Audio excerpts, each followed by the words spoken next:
fan of the show. Thank you. And also, your stint on Top Gear. It's great. Yeah, that's a fun gig. Yeah. So, like, how often are you flying out to England to do Top Gear?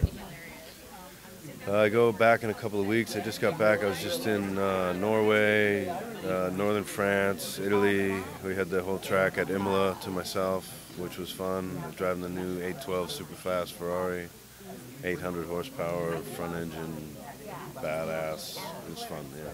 Because weirdly, there's a lot of similarities between episodes and Top Gear. Like, there's some really, really great cars on this show. Yeah, we had a couple of cool cars in this show. Not much driving in them. You know, a lot of the stuff is, on a soundstage with the green screen. I remember blowing in your eye. In like the first episode, you had like a really sweet Lotus, I think. Yeah, it was a Alfa Romeo 8C. Yeah, and then that was a cool car. On Top Gear, you'd said it was a funny story about that scene in that car, because when they picked the car for the show, it was for sale, and by the time we got to shoot it, it had sold. So, but the dealership had sort of promised us the car, so the dealer had to go to the owner and ask the owner if we could use it in the show. So the car showed up with 2 security guards, and it was not to be driven. So I never got to drive it, but we didn't scratch it either. Yeah. So how has it been between like the differences with like episodes? You've got this as a single camera, you've got Man with a Plan, a multicam, and then you've got Top Gear, which is all over the world. Multicam. Every cameras everywhere. Yeah, little ones, big ones. Yeah, it's they're all so different. Multicam is obviously in front of a live audience, and you're telling a story in chronological order. Single cam is not. And single cam usually means these days 2 cameras, because budgets are tight and time is tight. And you're shooting out of order, so you really need to pay attention to the script. And on episodes, we had the luxury of them writing all the scripts in advance, so I could see the whole season in advance. So that sort of helped us all map out the arcs of the characters.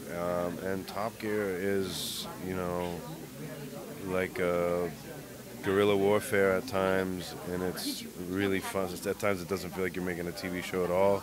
Just feel like, we raced Citroën 2CVs in France, and it was a real race. And I had to go get my racing license, so I have a UK racing license now. Yeah. Is the driving test harder over there? Well, it's like a racing.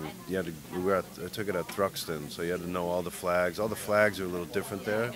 So you had to know the flags, and then go around with an instructor and just make sure you can, drive quick.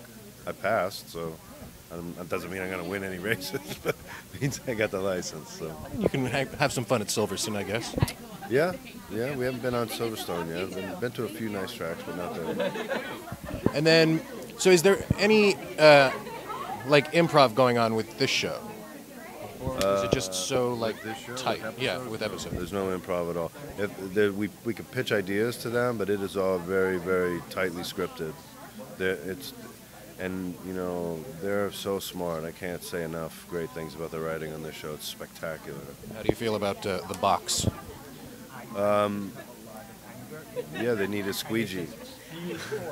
With tonight's episode, I'm sad we're missing the screening right now for this, but I'm gonna catch you when I get home. And I think the 5th season is really strong. There's some really funny stuff. There's some really like raunchy stuff. It's got everything.